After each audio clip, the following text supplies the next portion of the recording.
Gold buyers తాకట్టులో ఉన్న బంగారాన్ని విడిపించి ఈ రోజు ఉన్న మార్కెట్ ధరకే కొనబడును. మరిన్ని వివరాలకు సంప్రదించండి 7710777220.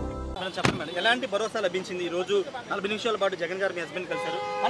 ఒక నిమిషం జగన్ గారు అసలు జైలుకి రావడంతోనే మాకు చాలా భరోసా ఉంది. ఆయన కన్సర్న్ తోనే జైలుకి వచ్చారు కదా, ఇంకా దానికంటే భరోసా ఏముంటుంది? ఆల్రెడీ లీగల్ టీమ్ అంతా నాకు పార్టీ నుంచే ఉంది కాబట్టి భరోసా మాకు ఫస్ట్ నుంచి ఉంది. ఇప్పుడు జగన్ గారు కూడా పర్సనల్ గా కలిసి ధైర్యం చెప్పారు వంశీ గారికి. చాలా ధైర్యంగా ఉన్నారు. ఏం చెప్పారు అవన్నీ ఆయన చెప్పారు కదా కేసు గురించి, అదే మాట్లాడారు. 5 రోజులు అయిపోతుంది కదా, ఆయన హెల్త్ కండిషన్ ఎలా ఉంది? ఆరోగ్యపరంగా ఎలా ఉన్నారు వంశీ గారు? హెల్త్ కండిషన్ ప్రస్తుతానికి స్టేబుల్ గానే ఉన్నారు. మనం బేసిక్ కమ్యూనిటీస్ కోసం రిక్వెస్ట్ చేశాము, అవి ఇస్తే ఆయన కొంచెం కంఫర్టబుల్. హెల్త్ కండిషన్స్ కూడా బెయిల్ వేశారు కదా, హెల్త్ కండిషన్స్ బాగాలేదని. అవును, ఆయనకు ఎర్లీ మార్నింగ్ సీజర్స్ వచ్చాయి. నిన్న ఎర్లీ మార్నింగ్ సీజర్స్ వచ్చాయి. నేను చెప్పడం అప్పుడే మర్చిపోయాను. సోషల్ మీడియాలో మీ ఫ్యామిలీ గురించి ఒక్క నిమిషం. నిన్న ఎర్లీ మార్నింగ్ సీజర్స్ వచ్చాయి కానీ ఆయన చెప్పడానికి పక్కన ఎవరు లేరు. బికాజ్ ఆ రూమ్లో ఆయన ఒక్కడే ఉన్నారు. హెల్ప్ ఎవరు చేయలేకపోయారు.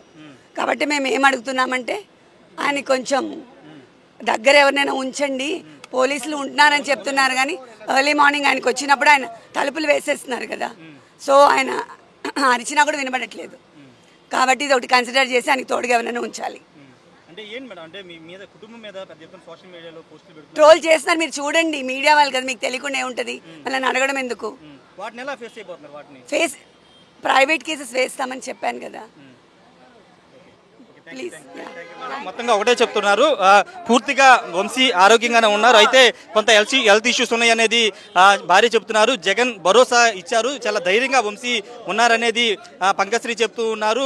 అంటే సోషల్ మీడియాలో పెద్ద ఎత్తున నెగిటివ్ పోస్టులు పెడుతున్నారు, తమ కుటుంబాన్ని కించపరిచే విధంగా వ్యవహరిస్తున్నారంటూ పంకశ్రీ ఆగ్రహం వ్యక్తం చేస్తున్నారు. ఖచ్చితంగా దీని మీద ప్రైవేట్ కేసులు వేస్తామని చెప్తున్నారు. ఇప్పటికే హెల్త్కి సంబంధించినటువంటి బెయిల్ పిటిషన్ కూడా వేయడం జరిగింది. దానికి సంబంధించిన విషయంలో క్లారిటీ వస్తుందని చెప్తున్నారు. ఖచ్చితంగా ఈరోజు జగన్ వంశీని కలవడం మా కుటుంబానికి ఒక పెద్ద భరోసా అని మాత్రం పంకశ్రీ చెప్తున్నారు. Camera person ప్రసాద్తో Rayesh RTV Vijayawada నుండి. మరిన్ని వీడియోస్ కోసం ఛానల్